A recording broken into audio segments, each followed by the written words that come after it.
Okay, welcome everybody. It's Monday the 9th of April and this is CWA panel 1401, CWA book club discussion, discussing In the Country We Love by Diane Guerrero and Born a Crime by Trevor Noah.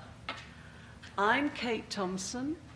I'm your moderator for today, and I'm thrilled to have this wonderful panel here to discuss the books. This is the second year CWA has had a book group. So last year, some of you may remember, the chosen book was Hillbilly Elegy. Again, we've had lots of discussions about the books, and our two books were nominated by students here in the university. As I can see,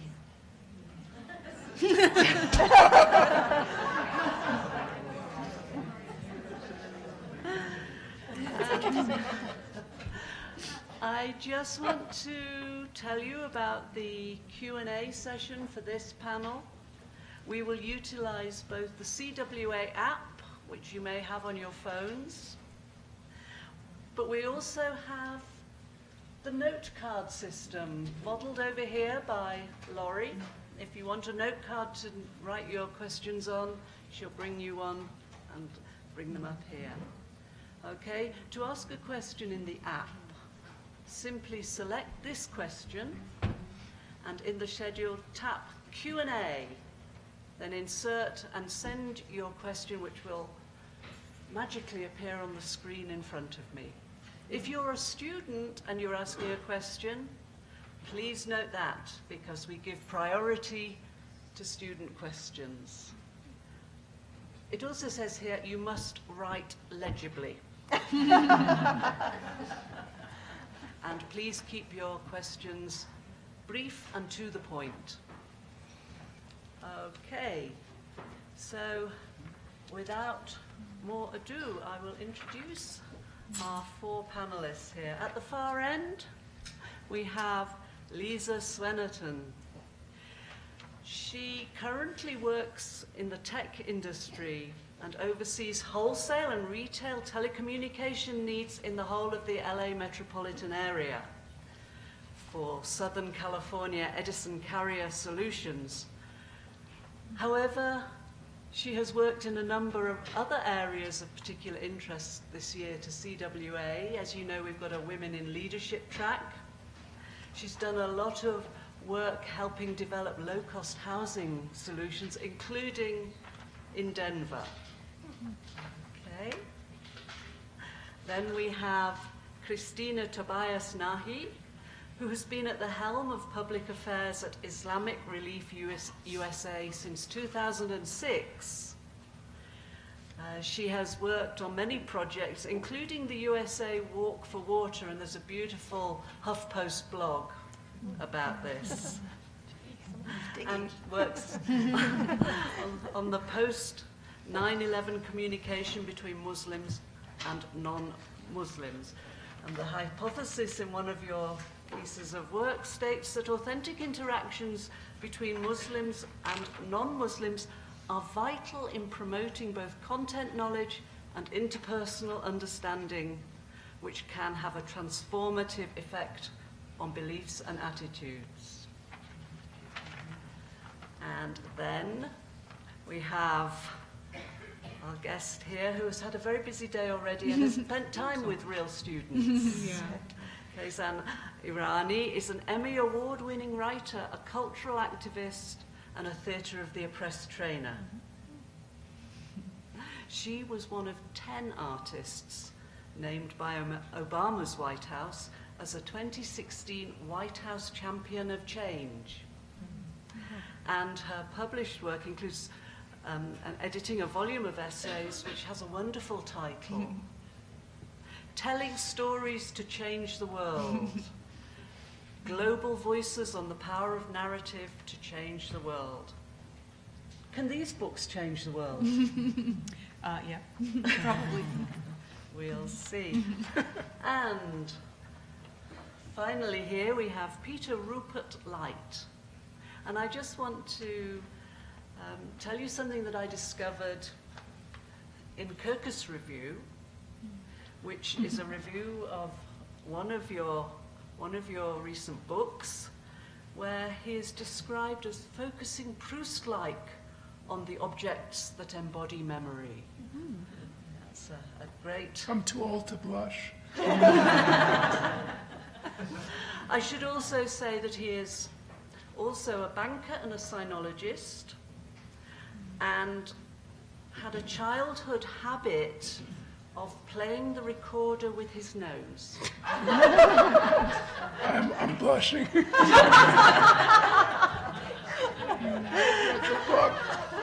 And our panelists have written books. We are discussing books, and I want you to know that the CWA bookstore has these books, their books, and many other books, and is located over in the lobby of Mackey.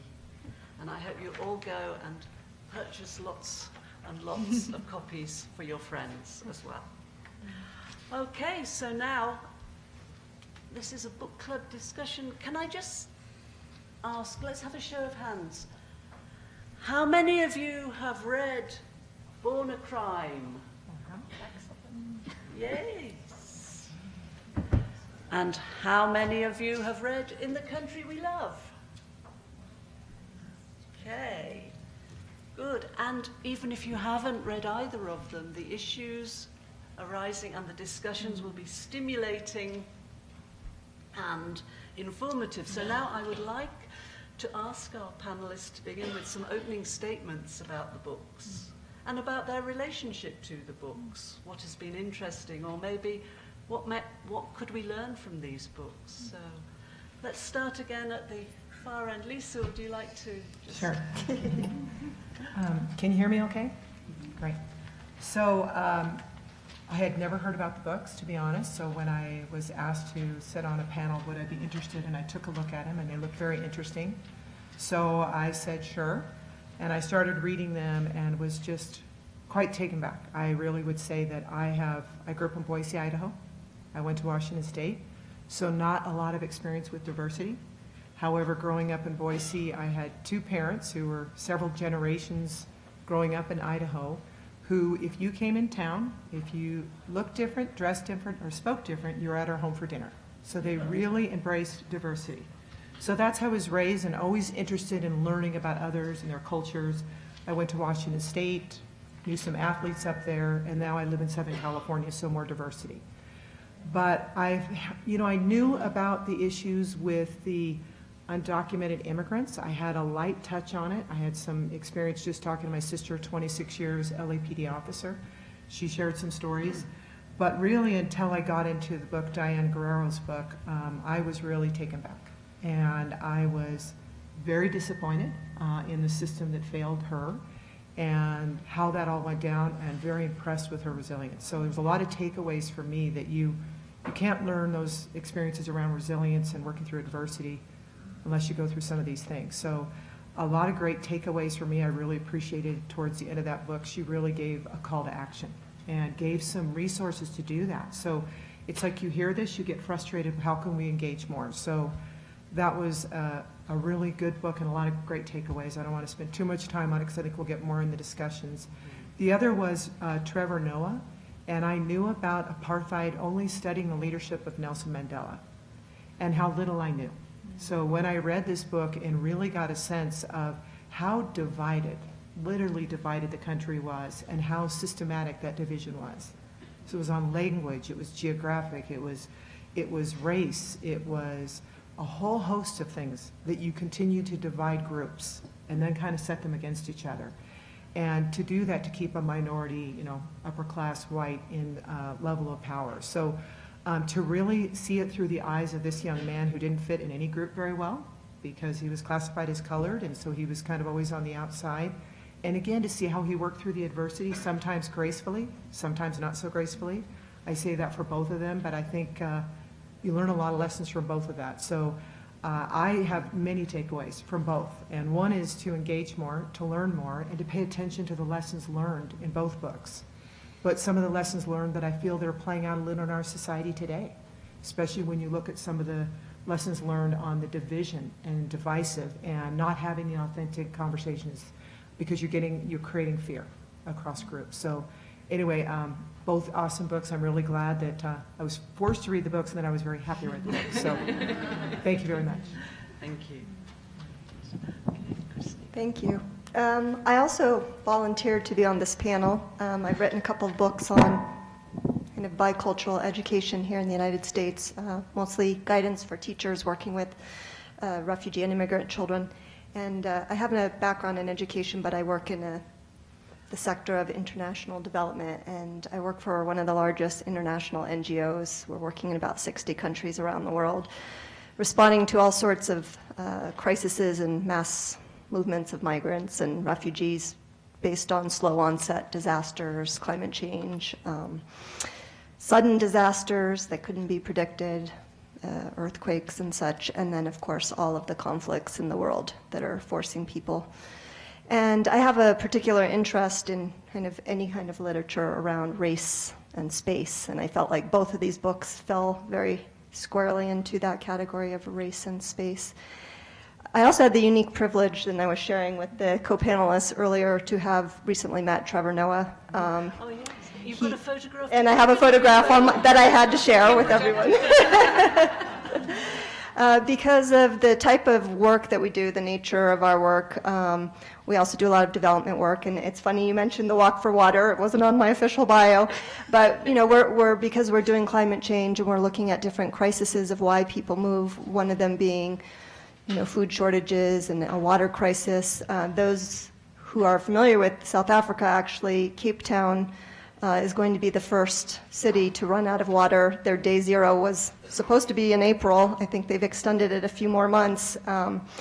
But because of the nature of the work we do, we were able to get Trevor Noah to come to one of our events to talk about some of these really, these really disheartening situations around the world and kind of put our heads together to think about solutions. And he's as humble as he appears to be in his book, so I hope that he stays that way as his fame and his travels take him around the world. One of the takeaways that I had from this book, being that we work in the refugee and immigrant space, we're actually an organization that has signed on to one of the suits against the Muslim ban or the refugee ban. It was actually a suit done by HIAS, which is a Jewish organization. They're the oldest refugee resettlement organization in the United States since World War II, but we signed in as a friend into that legal case that they have submitted to the courts. And we're also following with a lot of concern some of the new administration challenges around the migrants coming in on the borders. ACLU just did a suit just a couple of weeks ago, also against the administration, because their new tactic to kind of fearmonger to have people cross the borders to separate women and their children and actually take the children away from the families. So, we're watching some of these things that are going on, and especially as I read Diane Guerrero, who I have not met in person, and I actually am not familiar with her, the fact that we're forcibly separating children and families and what this means to the next generation is of concern. What I found was interesting between the two stories is Noah had his mother, and she was really a source of strength for him. But the fact that Diane didn't have her parents and still managed to be resilient, as you said, was just an amazing story, and I thought there were a lot of takeaways from that. Thank you. Thanks, everyone. I didn't have any, really prepared. I wanted to be like a conversation, so I'll keep it short. But the things that really struck me are part of the things that I've been thinking about. I'm writing a new solo show. I'm looking into my own family history and my own family immigration history. And so some of the contradictions between the two stories of belonging, they both are born into a country in which they are marginalized for various reasons. And again, Trevor has his mother who belongs there and who is part of there, even though she has a marginal status or a different status than he does. And how Diane's family, they don't, quote unquote, belong, and they're, forcibly removed multiple times. So it's really interesting to see how does one create an identity in reaction to or in resistance to a society that doesn't want you there. What are the wonderful things that happen What are the really traumatic and hard things that happen? What are the ways in which kind of their stories can open up the space for us to really think about what types of societies we want to create. What happens when we, in some of my work, I talk about story types, and one story type are concealed stories. And, in a society that needs to maintain oppression against certain individuals in order to maintain power, we need people to be silent, and we need them to be ashamed of their stories, and we need them to question their own stories, to not know their own stories. And so to really think about what a revolutionary act it is to really show your full self, no matter what. I thought it was so brave of Diane to talk about all the struggles that she really went through as a young woman, that so many young women and men might even struggle with, whether or not they have their parents with them, alcohol abuse and self-harm and all these things that make her who she is, that also illuminate the ways in which we hurt the members of our society so bad.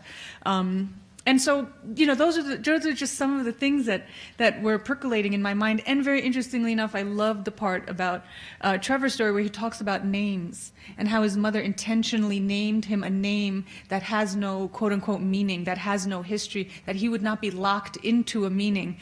So in a way, she was naming him with an intention, except it wasn't an intention that was predetermined. She was determined that he would create his own story. And so that was also fascinating, because I have a name, and Kehan is only half of my first name. And so I've lived a life in the U.S. only using half of my first name. So it was just very, that name thing was very interesting to me. Mm-hmm. I have to confess that I could not help but be swept away by both of these stories.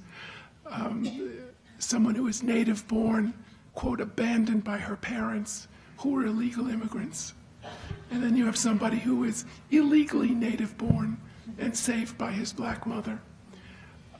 I have no story of my own to compare to this, but I know what it is to feel awkward and outside. I am a member of a two-father family with 2 Chinese daughters. So we have our own little stuff going on, and have prevailed in much happier circumstances. But I get it. And frankly, I am extremely distressed that I am now in a country in which some of our stories can be discussed in the very same breath as apartheid. Mm-hmm. This is much too close to us. Immigration horror stories. I find it incredibly distressing. And both these books touch upon issues front and center of our own political environment: race, immigration, and money. And these very issues that are dividing our countries right now, I am reading about in far-flung places. I have been patronized by a cast of thousands who tell me how they are social liberals but fiscal conservatives, thereby giving them a pass on doing the right thing. Hollow empathy is not enough. These books are not passive records, but calls to action. Now, I'd like to confess a direction that these books took me in that really surprised me. So permit me now to sound like an old fart.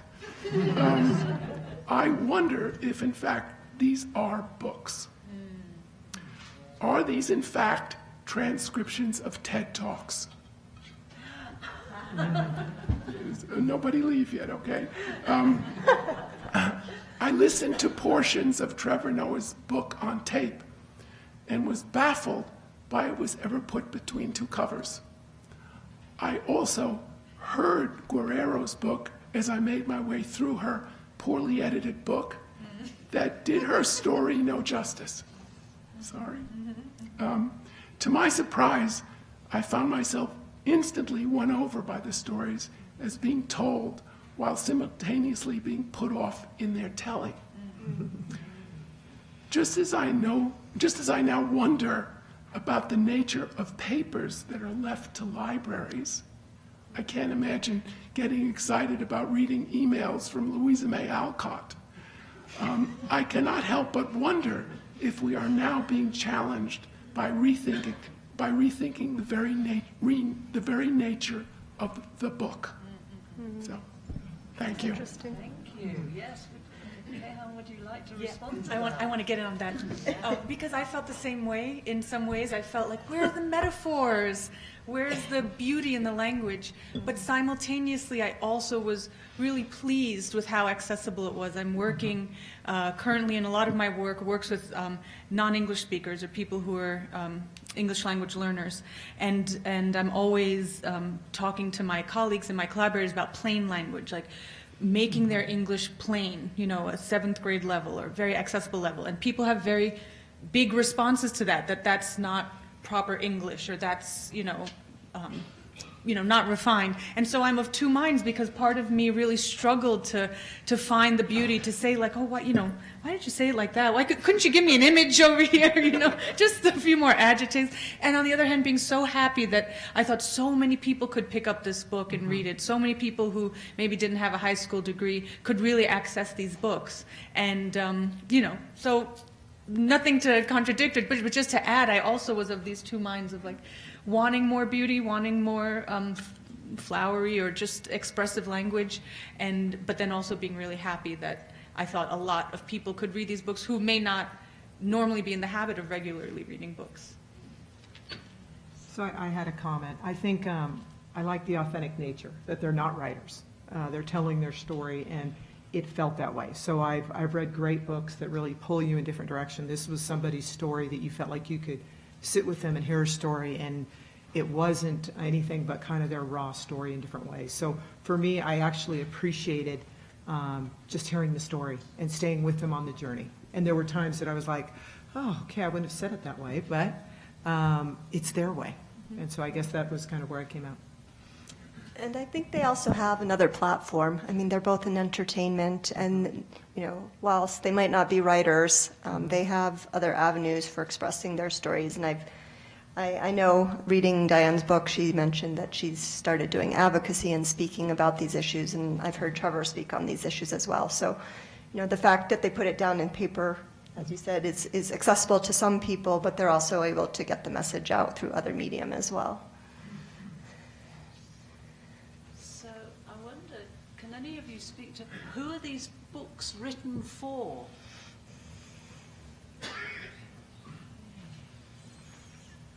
Well, I think in America today they were written for me. I really mean that. The resonance terrified me. That's all I can say. I'll add. I think they're written for a lot of people who have kind of known there were issues, but haven't really looked and stared at them. So we kind of hear these things as we go along and then move about our day. We fill ourselves up, we're busy. So for me, it was written for me. It was written for me to kind of wake up, and that's when I got to, again, the end of Diane's book, and I went, wow, I wanted to know, what can I do? And I felt more compelled that I have tools, resources, somebody who's experienced it personally. So for me, I felt it was written for me as well, that I did not have these experiences, and I didn't grow up with some of those experiences right in front of me. So it's tuned me in more, and I feel like I have better tools and resources. So I felt it was written for me as well. Well, I guess from where I sit, I thought it was written for working class, young people of color whose experiences and lives resonate with these experiences in a way to let people know that they're not alone. And again, that their stories have value. Their stories should be kind of celebrated and put on paper and registered with the Library of Congress. To read a book that hits so personally close to home for so many people, myself included, is a powerful thing to kind of validate your own life and what you've seen, to say that no, your experiences are real, your experiences do matter, your experiences are experiences of millions of people. And so I felt that they were really talking to young, working class immigrants like myself. I'm not so young anymore though. And I felt they were written for young people as well. I have a 19-year-old son, and he's not an avid reader, nor is my daughter, raised in the era of technology and all. But he went with me. We actually drove to see Trevor Noah. It was in Canada, our event, and we drove from D.C., my son and I. shared driving. He was that excited to go, and when he came back, he was that excited to actually read further. And similarly for Diane's book, again, my son, being the age he is in high school, plays a lot of sports, a lot of soccer. And last year I managed a boys' soccer team. Don't ask me how I got, I'll tell you how I got to be in charge of that, because most of the parents of the other boys did not speak English, and most of those boys, when I was doing their paperwork, were undocumented boys. And I had to see paperwork of boys that had been detained at the border until family members, extended family members, had taken them in. That's how by default I became the manager, but it personalized for me what a lot of the experiences that these kids were going through at this school outside of DC in Virginia, and the fears that they're experiencing right now in the current climate. But I hope, it's a kind of book that some of them would pick up and that it would resonate. One more quick comment. I think we're all in agreement about this, but my real wish is that the people that I don't like would like these books and would read these books, because we're in an echo chamber. And these issues need advocacy amongst people who are potentially susceptible. So those are the ones that we have to somehow elegantly assault to get it on their dance card. So who would you like to give these books to?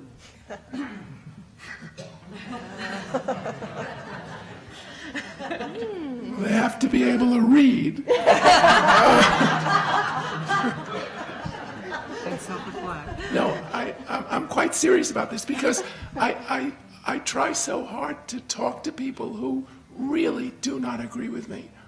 And I think it's so helpful when you sit down with somebody, just knee to knee or shoulder to shoulder, and have a chat.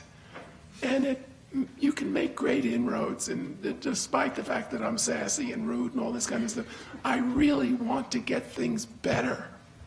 And you cannot simply speak to people with whom you agree. So,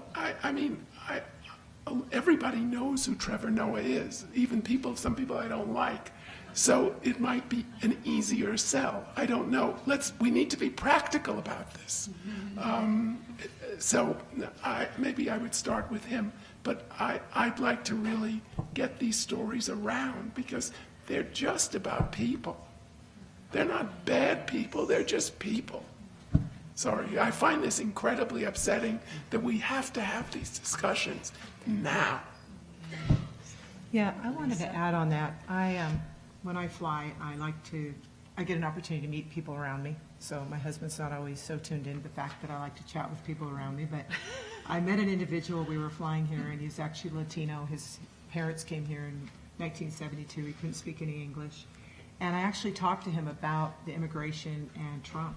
And he said, well, I'm a Republican, and I don't agree with the way he does things, but I'm kind of a CFO, so I'm fiscally responsible.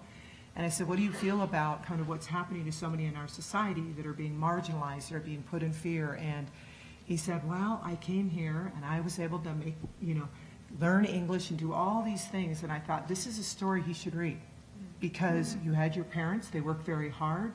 You had your support system. You didn't have all these barriers such as going on. So I showed him the book and I said, I think this is an interesting book, because you do need to kind of widen the lens, and you need to have those conversations. So I actually have lots of conversations with people that are more moderate. If they're extreme, it's hard to have that conversation, but more moderate, to open the dialogue, which I think that's what we need to do, is have those conversations, and we can't open it by literally demonizing them in 2 minutes. It just won't continue a conversation. So these kind of stories, I think, I showed him the book and said, I thought it might be interesting for you to read this. So I don't know if I'll see him on the flight again, but we'll see. I think it's also, but I think it's important for us to also deconstruct these narratives. So the fact that so many people are both responding to or connecting into these larger narratives, these meta-narratives that have continued on, these stock stories that we have in America about the bootstraps, about this, that completely conceal all the stories that show how systematically America has not been a place that equally distributes its wealth and opportunity. And so in some way I'm fearful of giving those folks Trevor Noah's story, because it is a wonderful complete rags to riches story, right? A complete, you know, all the odds are stacked against you, but look at this. Right, that's a risk. You know, exceptional individual. And that does, in that way, it ties into the stock story of our American dream, that he's a winner, and anyone who can't do that is a loser, and they don't deserve to be here. So I'm with you on the general intention, but also what we have to undo in order for us to read and understand the stories in a larger context. And that's sharing the stories that don't make it down this path of success. That's a good point. Yeah. Yes. And a lot of the panels I've heard already today have had this theme of how to start these conversations. And it seems like you're saying that these books are a way of doing that, and story is a way of doing that. I wonder, Kehan, can you speak to the power of story? Well, yes and no, but also I think what's really important that you folks have talked about is also that if you can't, right, you want to personalize an issue. You know, these, again, our minds get populated by tropes and symbols on replay that we just kind of call down to make our case. And so when we're not able to personalize something and not able to show, like, look at a human story, we end up really just, you know, in this two-dimensional space with each other. Everything gets flattened. And I think any ability to share the humanity of ourselves or of others complexifies and gives texture to an issue or the effects of an issue. And so anytime we get to do that and really show the complexity of ourselves, you know, what you said about your partner and your daughters, you know, that's real. Suddenly, that's not, right, this image of a blended family, this image of a two-father family, this is real, this is human. And anytime we get to do that, we're able to slightly change the plane in which we're talking. It moves out of two-dimension into three-dimension. We get to ask questions. You know, hopefully that's also the point of storytelling, is to open up a space where we can ask each other questions and learn and say, okay, there are things I don't know that I want to know about. And maybe I'm scared of those things that I don't know, and so I don't ask about them. But maybe now this offers me the opportunity to ask and go deeper.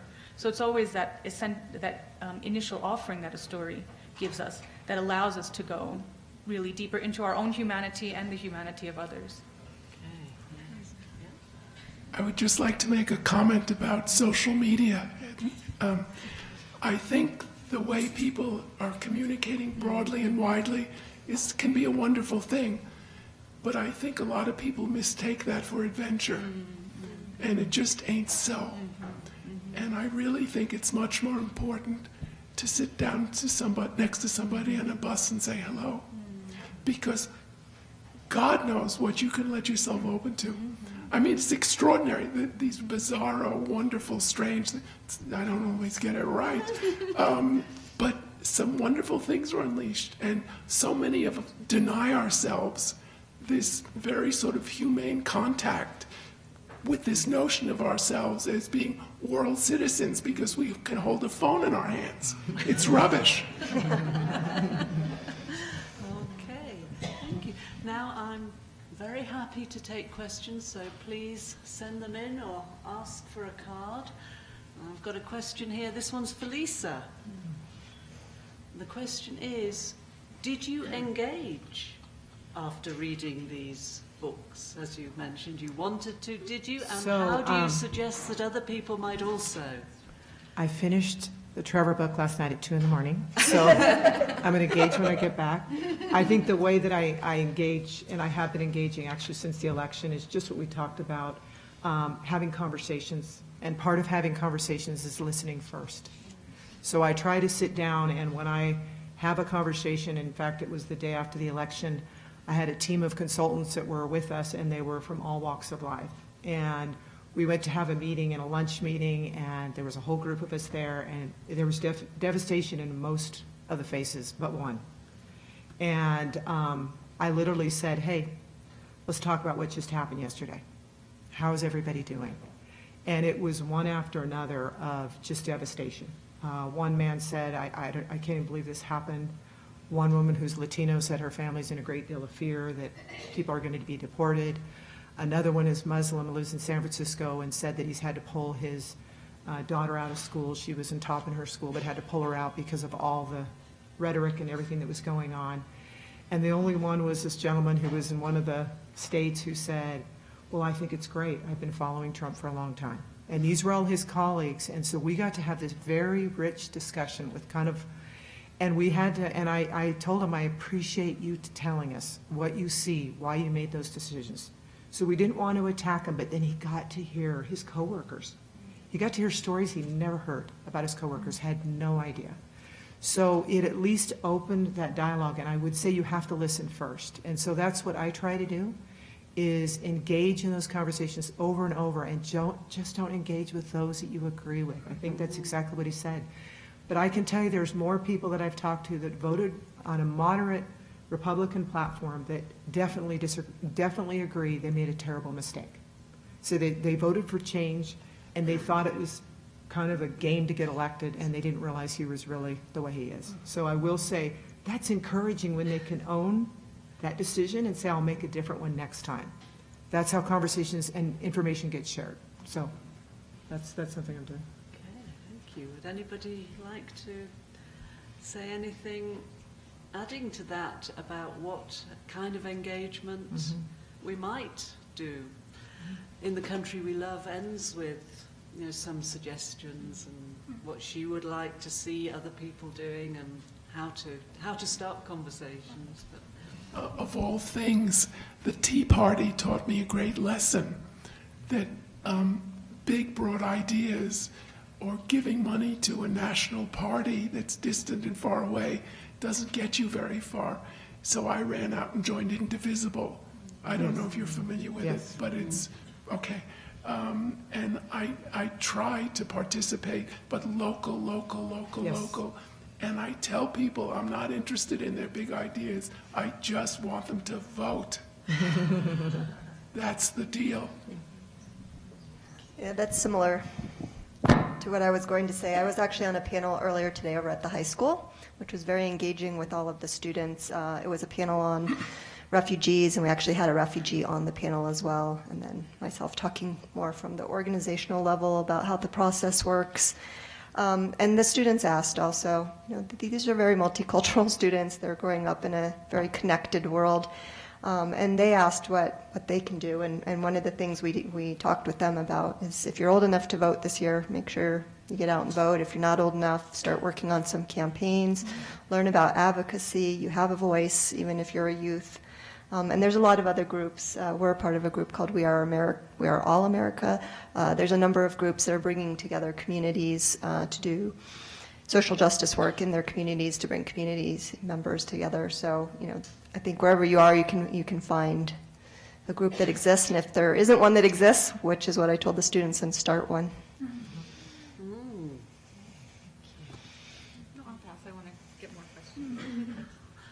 okay. Any more questions? Yes. Here's a question that says, can each panelist recommend a book that would be a continuation of these issues?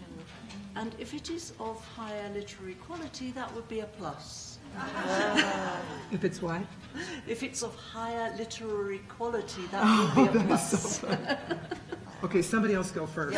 They've written books, I haven't. I really love, it's an oldie but a goodie, but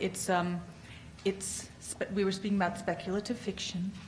But it's not exactly speculative fiction. It is, in its time, it was set in the future, but now it's very familiar. But it's by Marge Piercy, and it's called Woman on the Edge of Time. Oh, yes. And it's a beautiful, beautiful book that looks at identity, that looks at marginalization, but also is time traveling and looking into the future. And it's about a woman protagonist kind of taking ownership of her life and taking ownership of her circumstance, but also at the same time being, you know, severely oppressed and marginalized and even put away into an institution. But she has time travel on her side. So, I mean, it's fantastic. I think it would be a great voice to be in conversation with these two books. Yeah. That was contemporaneous with A Handmaid's Tale, which has become a very popular book again for some reason. You screw up your courage yet? Yeah. Pardon me? Got courage yet, or are you still thinking? Oh, I have mine, but I asked the literary experts to go first with their book recommendations. And Well, I'm the guy who plays the flute up his nose, so don't be too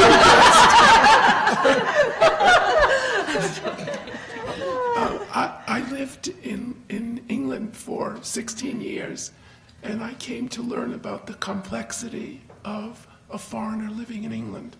I found it more difficult to live in England than I did to live in China, quite frankly. The rules were myriad, and I always felt as though I was ambushed.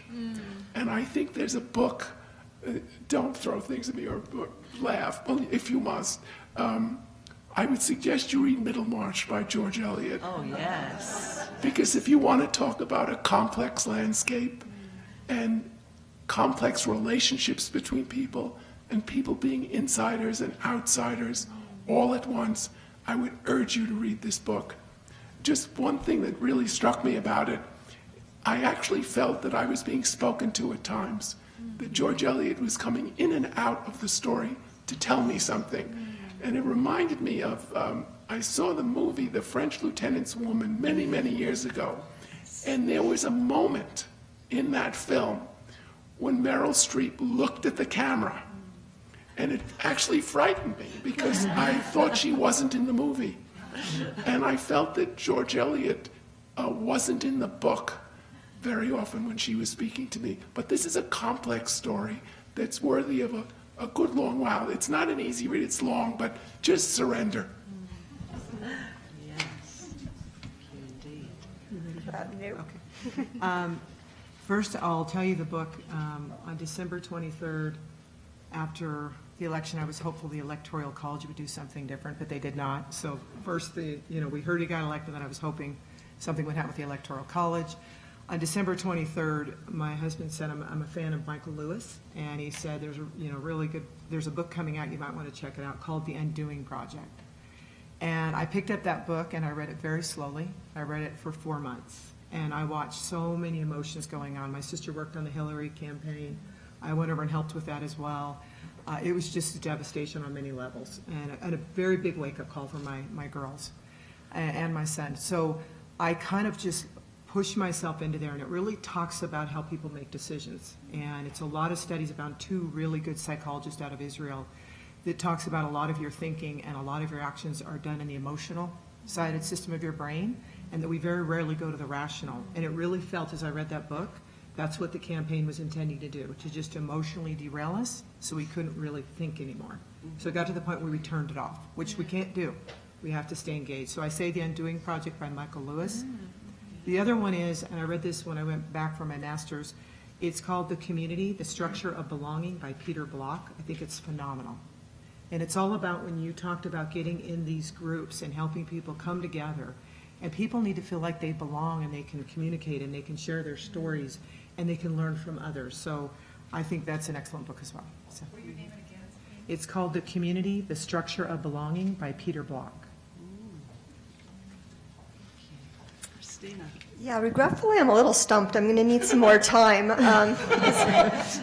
It's a fairly new genre of Muslims articulating through narrative and novels, and I've read a lot, but I'm not sure I would have one specifically to recommend. Although there are a lot of really good books.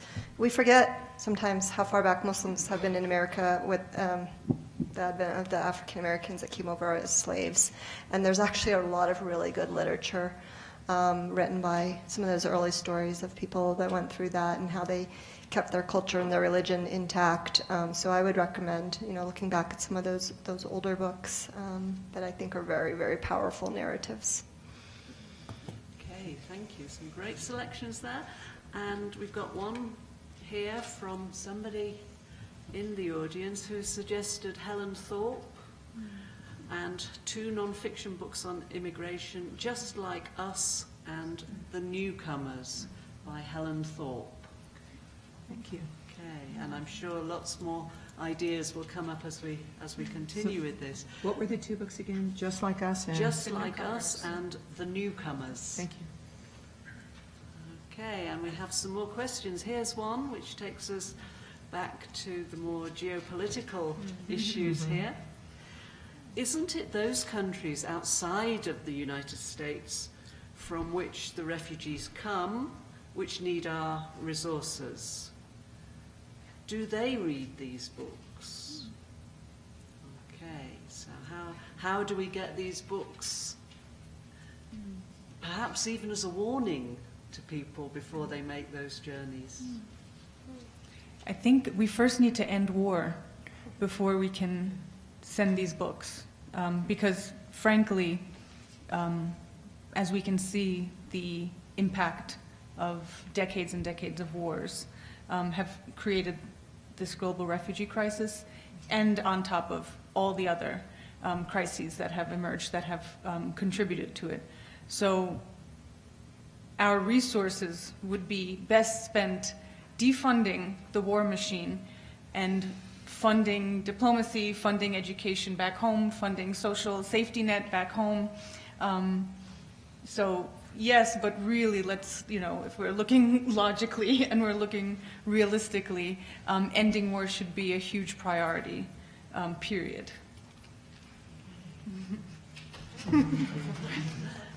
Peter, can you speak to that from one of your previous careers? We cannot hide from the fact that much of America is a result of war. The people who are here, my grandparents, we all have stories. So that doesn't make me a fan of war. But I think most of the people who come here under any circumstances don't need to read the book. They can write the book. Mm-hmm. What about my career? I didn't understand that postscript. I was Sorry. thinking of your financial. In relation. Sorry. Where do we put our resources, as a country? I still think the most important resource that our country has is its citizens. Mm-hmm. And when I go abroad, I lived abroad for 30 years, and I sat next to a lot of people, I talked to a lot of people, and I've seen upside down worlds before. Just one really comical situation that I was in. I was the legal signatory for J.P. Morgan during the financial crisis in Beijing, which was a very, very stressful and difficult time. I get a call on the phone from the regulator, the banking regulator, who had been an old friend of mine when I was there 25 years before and knew each other. He was a very important guy and a lovely guy, always kept my distance. And he said to me, "You have to help me. I don't know. How do you form a labor union?" So I said, "You're the commie, and I'm the running dog of capitalism, and you're asking me how to form a labor union." So it was just this comical situation. And these situations are endless. And the lessons learned and the messages shared are so important. I get back to these sort of chats on the bus. And our resources, I don't know, I'm not a big fan of money these days and shipping it places where you don't know where it's going and where it arrives and who's spending it. But I think our greatest cachet is our people. Thank you. I had a slightly different take on the question, so I don't know if I understood it differently. But I just wanted to mention, are these people going to be able to read these books if these conflicts continue on and on? We're looking at, places like Iraq and Syria where the literacy rates were so high and higher than most places in the world, and where women were just as educated. But as they've been in these conflicts, I've been to the region and I've seen kids that have been out of school for the past 7 years. Mm-hmm. They're never going to get that back. Even as there's programs that our organization and others are doing to remediate and try and get them caught up, they've lost significant amounts of time and learning. So unless we can solve some of the bigger issues, stop the wars and the political solutions and get kids back in school. There are many generations and many countries of kids that aren't even going to have literacy rates to read in their own language, let alone, to read about other parts of the world. So I wanted to add to that. I think what I would think about is kind of all the things that were said are important, but I would look to someone who's kind of on the front lines. So like Christina, it could kind of, what does she know? How can we help? Instead of me trying to find a solution to something I have very little knowledge, is really engage people that have that expertise and are on the front line and learning what the issues are and just helping us understand what resources are needed and how can we help. So it's hard to do all things for all issues, but I think if we can kind of lean in on those that have been in these organizations and, again, have the direct experience, then we can at least say, how can we help? How can we help you advance the efforts that you're doing? If people are here, what are we doing to help those folks that are coming here? So I guess what I would do is kind of lean towards folks like Christina and others that have dedicated their lives to these efforts and ask how I can help. So. It's worth mentioning that, I am not about to sit back and wait for these wars to end to allow more years of inadequate education to continue, because I don't think any of us can afford to wait for the big fix to get busy. And I think exactly what you just said. How do we help? Okay, thank you. And here's another question, or a conflation of a couple of questions, which is really, do you see any lessons or similarities between the apartheid South Africa that Trevor Noah talks about and the USA today, and the effect on the stories that Diane tells?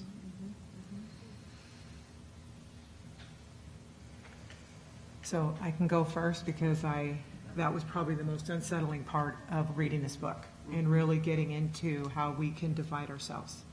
And then we can sell a lot of fear between the groups. So then we have someone who's promoting, if these people are coming across the border and they're rapists and they're criminals, and then all of a sudden you're tagging larger populations. We're saying countries they can't come in, if they're Muslim countries, things of that nature.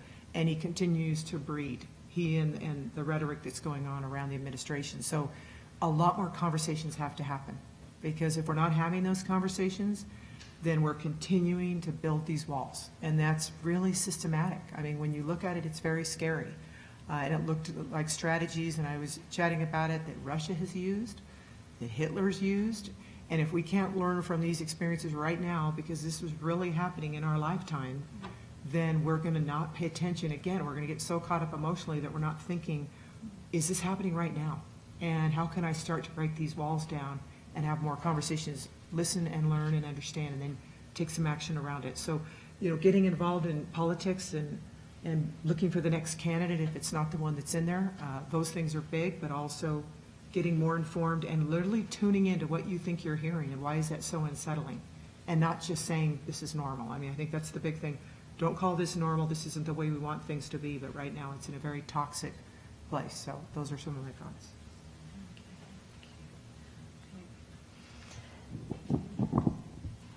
I think we need to learn from history. At least 100 of us last week, actually. It was spring break, but it was also a gathering. Our organization is international, and then we have offices all over the U.S. We had kind of a coming together of staff to do some strategy and retreat. And we took all of our staff, and disclaimer, we're not an all-Muslim staff. We've got staff across all faiths, but we went on a group field trip to the U.S. Holocaust Museum in Washington, D.C., and looked, at what had happened there. And the continuation of that is that their current exhibit is actually on Syria, and looking at where history has repeated itself and where people haven't intervened to stop where they should have, and how genocides and these types of crises, continue to happen even though we should have learned. And one of the most disheartening things actually in there, they had a couple of rooms about the Jewish refugees that had been put on the boats, because originally they weren't going to, exterminate them. They were going to send them away. They just didn't want them there in Europe. And those boats went to the Caribbean and got turned away. And then they came to the United States and they got turned away. And then they went up to Canada and got turned away. And then they went back and then they were exterminated. And so they kind of brought that into this current exhibit about, like, are we doing this again? There are no countries that are willing to accept all these refugees. What are we doing, and have we not learned from the past? So it was actually very sobering. Yeah, I definitely see the connections between the two systems, between current events, but also, I'm also a student of history, so interesting to see how South African apartheid classified and stratified and pitted people against each other, and then looking at what are the ways in which historically the U.S. has done that. So looking at, even the history of who was allowed to be legally white in the U.S.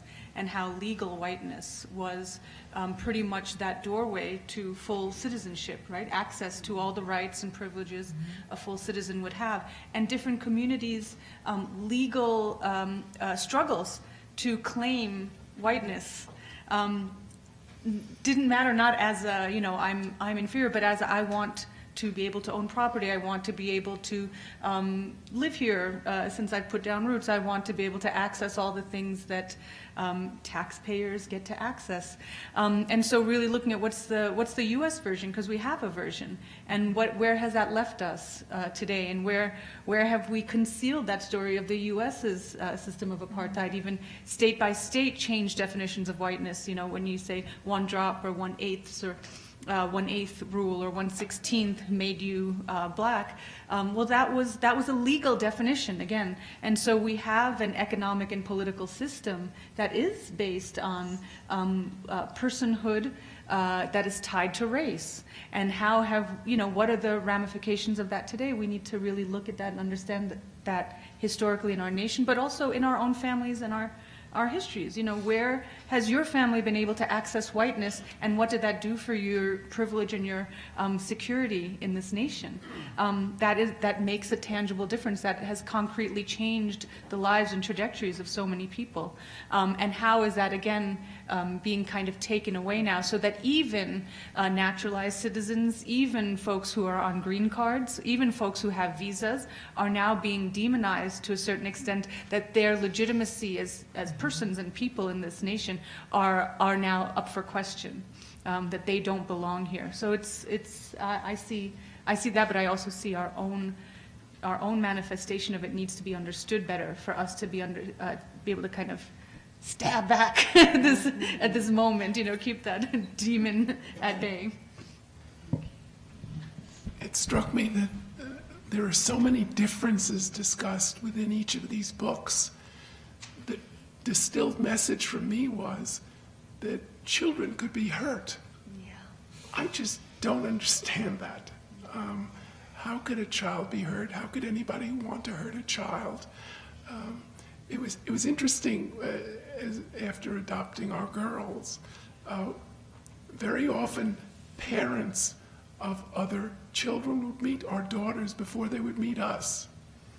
And our children were great ambassadors for acceptance and decency, because they'd show, invite them over. I thought I was tall, so as weird as I was, it just didn't matter. So we just invite these people over, and they were, quite shocked and all that. And then I would just ignore it, because they clearly thought the kids were terrific.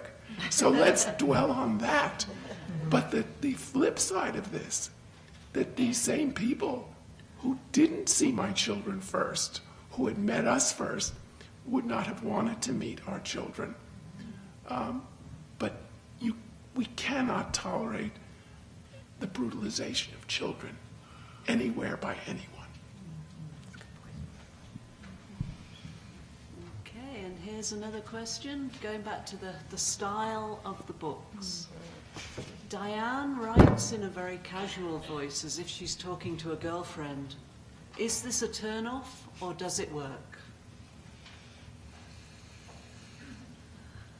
Well, for me, it's both. It really was. I was, sometimes I would find myself annoyed by it, and sometimes I just said, great, I'm so glad that again, someone who speaks in her voice is able to authentically speak in her voice to an audience, and that there, you know, again, thousands of young people who hear that and that's the way they sound, and they are attracted by that, or they would feel some resonance, or they would feel compelled to maybe, again, pick up another book. Because now they've completed a whole book. So I was equally, you know, like, please edit this, and then equally, right on, girl, you know, so it was both for me. Great. Yeah, I mean, we've got kids kind of that age group, to be honest, so it was like, it felt relatable to me, because it's kind of how the kids might speak or how they may look at the world, and she was very connected that way. Again, it's just who she is right now in her life, and the generation she's being raised in. And Lisa, can you say anything about how the increase of technology and high-speed telecommunication systems are going to help or hinder this? So, we talked about social media.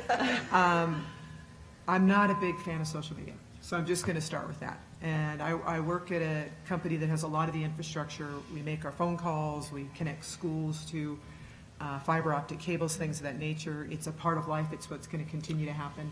One of the things we focus on is digital divide. So those that have just copper where it's very slow versus those that have fiber where there's more money. We don't want those things, but I'm a big fan of things like Khan Academy. Very big fan of where kids that don't have any money at all can get this free, incredible tutoring and learn about the world and bring this knowledge to the world, and where they can get good content and learn more about the things we talk about. So those things I'm a big fan of. I think it's just exactly what Peter had said, is it can be good and it can be very destructive.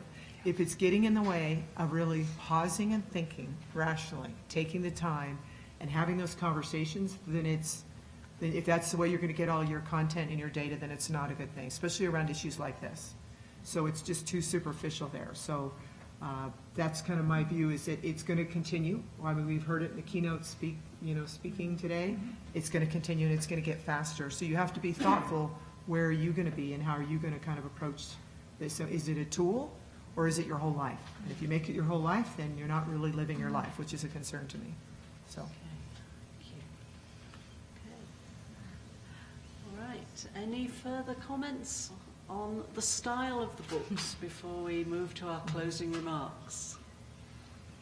Do we need more stories like this told in these voices? Just more stories in general. I mean, I think every perspective, the more perspectives we know about, the richer we'll be. And so, yes, however you can get it out. I mean, there's another novel that I thought of.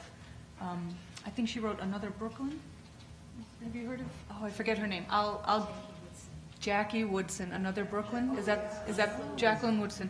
I mean, that's a different voice. You know, I mean, it's a similar voice, but also her poetic language, the way she jumps in and out of time, and I mean, you know. So again, just the more voices we have, I think, the better. It's just more and more and more.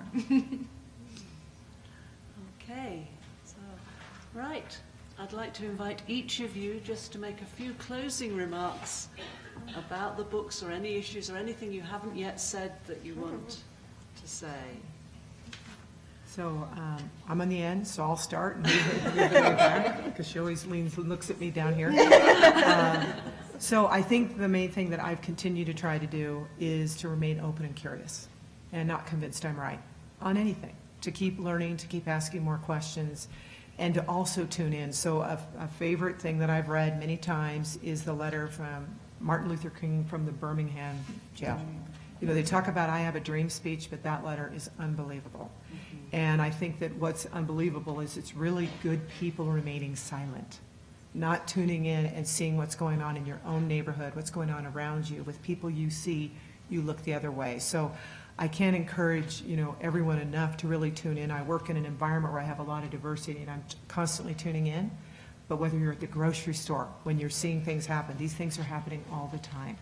So tuning in and doing something, because it's there, and the more you tune in, the more you're going to be very upset about it. But if you're not leaning in and tuning in and trying to pretend it's not there, it's not going to go away, and it's just going to get worse. So that's kind of how I approach it. Thank you. these books are one person's perspective, it's one voice, it's one story. They can't encompass their whole community. So I would encourage, we had a panel this morning actually on diversity in Islam, and a couple people that had asked questions had read a book or seen a film. But again, it's just one book or one story. So it's being more purposeful in seeking out information, and it's also trying to meet the real people behind the stories. Get out into the community, meet the refugees, meet a Muslim, meet whoever that you don't know who is that other. Books are great, but again, going back to the human interaction, it's even better. Well, each of us has a story. Each of us has multiple stories.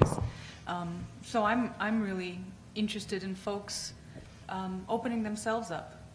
Yes, there are other perspectives outside of us, but there are so many confluences of cultures and histories in our own stories. And if we can all access that, maybe we can shift a little to then get closer to those things that we don't quite understand.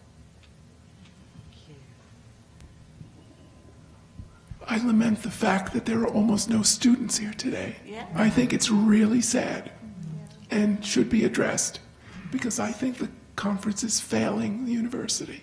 Yeah. Secondly, I attended the keynote speaker today, who had a poor grasp of time, by the way, which it almost gave me a sense of hope that he wasn't a machine. But I was distressed somewhat because he talked about paradigm shifts in our society, but they were all about hardware. They were about cars and motors, and I thought, well, where are the folks? Okay, we'll get here a little faster, a little slower, we'll save money, but what about the social impact? What is it going to do to our world on the ground? And I wish that had been discussed.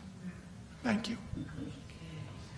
Thank you. Well, on that note, and in the interests of keeping a good account of time, I want to thank our panelists here very much for this discussion. And please do remember to visit the CWA bookstore in Mackey and buy their books.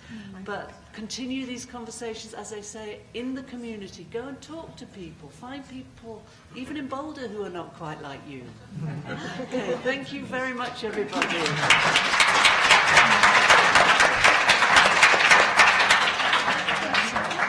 This was terrific. Likewise. Appreciate the work you're doing. Yes. Like I said, you're the